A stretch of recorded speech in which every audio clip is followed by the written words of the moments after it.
হ্যাঁ, রসুন উঠাচ্ছে এখন, পাইকে গাছ রসুন উঠাতে হবে। তো রসুনের ফলন কেমন হয়েছে আপনার মতে? এখন সব ভুজিতে একরকম হয় না, বিভিন্ন ভুজি বিভিন্ন রকম হয়েছে। এটা মোটামুটি যাই হোক হয়েছে ভালোই। ভালোই আছে না? হ্যাঁ।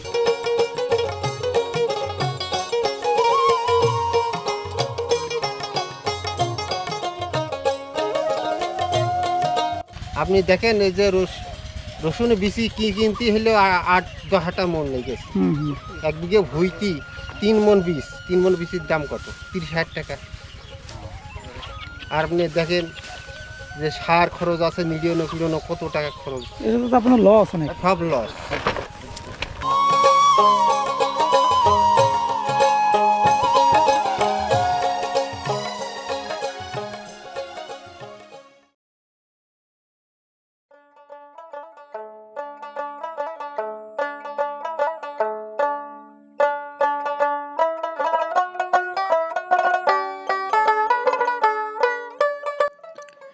এখন বাংলার চৈত্র মাস। এ মাসে ঝিনাইদহ জেলার কৃষকেরা তাদের ক্ষেত হতে পেঁয়াজ এবং রসুন উঠিয়ে সেগুলোকে মাঠে বিছিয়ে শুকাইতে দেয়, যা দেখতে একদমই অসাধারণ।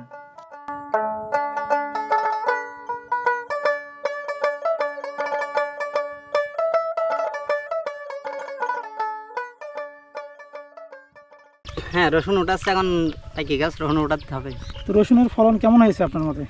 এখন সব ভুজিতে একরকম হয় না, বিভিন্ন ভুজি বিভিন্ন রকম হয়েছে। এটা মোটামুটি যাই হোক হয়েছে ভালোই। ভালোই আছে না? হ্যাঁ। তো কতটুকু জায়গা জুড়ে করছিলেন রসুন? এখানে বেশি না, অল্প, এখানে কাটা 6 এরকম। কাটা 6? হ্যাঁ।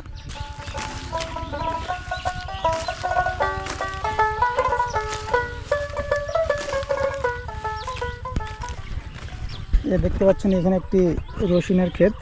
তো ভাই ভাই রসুন খেতে পানি কেন ভাই? পানি দিয়ে তোলা হচ্ছে, লাগানো। হ্যাঁ দর্শক, জমি হতে রসুন উঠানোর আগের দিন ইঞ্জিন পাম্প দিয়ে সেই জমিতে সেচ দেওয়া হয়, যাতে করে রসুনগুলো হাতের সাহায্যে খুব সহজেই উপড়ানো যায়।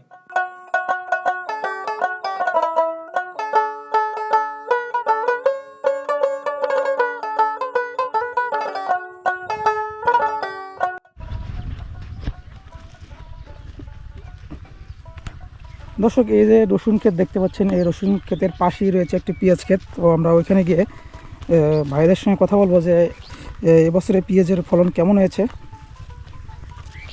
এই যে দেখতে পাচ্ছেন এখানে পেঁয়াজ লাগানো হয়েছে। আসসালামু আলাইকুম ভাই, এরা কেমন আছেন? হ্যাঁ, এদিকে পেঁয়াজ দেখি সব করে রেখেছে না? এই পেঁয়াজের গাছ দেখা যাচ্ছে না, শুধু ঘাস আর ঘাস। ব্যাপার কি, এরকম হওয়ার কারণ কি? থাকা হয়েছিল, মানে ফালায় রেখেছিলেন নাকি? আকাশে পরিষ্কার করেন নাই? আগাছা পরিষ্কার করা হয়নি। কেন? ওই সময় ওষুধ দিতাম তাহলে ভালো হইতো। পেঁয়াজের দাম কেমন এখন? ইয়ের দাম 1300 মন। 1300 টাকা মন? 1300 টাকা মন। দাম কমে গিয়েছে। কমে গিয়েছে, এই জন্য অবহেলা করছেন বেশি। অবহেলা এখন আর দাম কমে গিয়ে কি করা, আমাকে চাষি মানে করে খাই যাবে। এখন দামটা একটু ভালো হলে তো আমাকে ভালো হইতো। খরচ খরচা অনেক না, ওই পাশে একটা জমি দেখলাম বেশ ভালো পেঁয়াজের ফলন। ভালো হয়ে আছে। আমাদের এই জমিটা পুড়িয়েই থাকতো। তোমার কি গম লাগাইছো? কই গম কোথায় লাগাইছো? গম কেমন হয়েছে? ভালোই হয়েছে। ভালোই আছে না? কত টাকা গমের মনে এখন?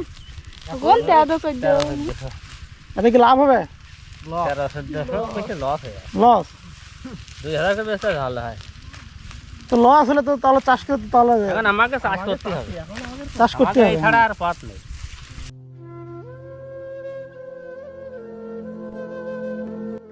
আসলেই তাদের কাছ থেকে জেনে বুঝলাম, যে কোনো ফসলের দাম কমলেই কি বা বাড়লেই কি, তাদের কৃষিকাজ করা ছাড়া অন্য কোনো উপায় নেই।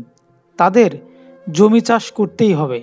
এ যেন কৃষকের বুক ফাটা একটি কষ্ট, যা দেখার কেউই নেই।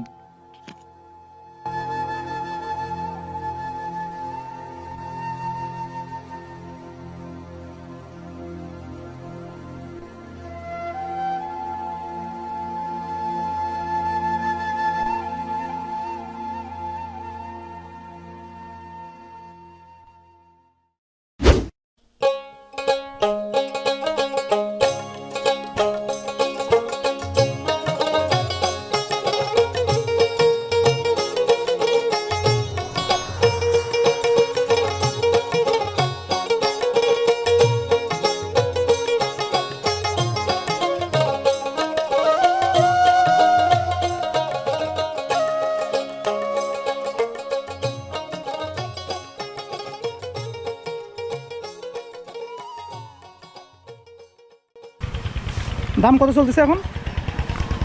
দাম চলছে 2000 2000 2000 টাকা মন নাকি? 2000 মন। আবার তো 100 টাকা কেজি বেচলে জীবনটা বাজে। 100 টাকা কেজি। দাম কেমন পাচ্ছেন এখন? রসুনের দাম কেমন পাচ্ছেন? এখন তো বাজারে সকলে যায় না, বাজারে একটু কম হয়ে গেছে এখন। এটা কি রসুন চাষ করে আপনার কি লাভ থাকবে নাকি? না, বর্তমান যে হারে থাকে, দাম থাকে, জি জি। এই কদিন আগে যে দাম গেল হুম। ভালোই ছিল। ভালোই ছিল। হ্যাঁ, এখন কি কমে গেছে? এখন বর্তমানে কমে গেছে। ও আচ্ছা আচ্ছা।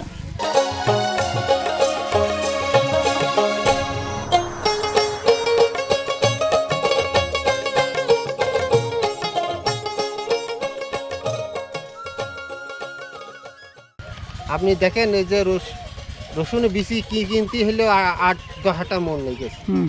1 বিঘে ভুইতি 3 মন বীজ, 3 মন বীজের দাম কত? 30-60 টাকা। আর আপনি দেখেন যে সার খরচ আছে, মিলিয়ন কত টাকা খরচ, এটা তো আপনার লস অনেক। সব লস। দর্শক, চাষিরা তাদের মাথার ঘাম পায়ে ফেলে জমিতে সার, পানি, কীটনাশক এবং রোপণের বীজ কিনে ফসল ফলিয়ে লাভ তো দূরের কথা, চাষের খরচ উঠাইতেই অনেক হিমশিম খেতে হয়। অন্যদিকে অসাধু ব্যবসায়ী এবং সিন্ডিকেটধারী কিছু লোকজন তাদের কাছ হতে খুব স্বল্প মূল্যে ফসল কিনে আমাদের কাছে ঠিক সেই ফসলগুলি চড়া দামে বিক্রি করে শত শত টাকা ইনকাম করছে। এতে করে সিন্ডিকেটধারী ব্যবসায়ীরা লাভবান হলেও গ্রামের কৃষক এবং আমাদের মতো মধ্যবিত্ত পরিবারদের পড়তে হচ্ছে চরম ভোগান্তিতে।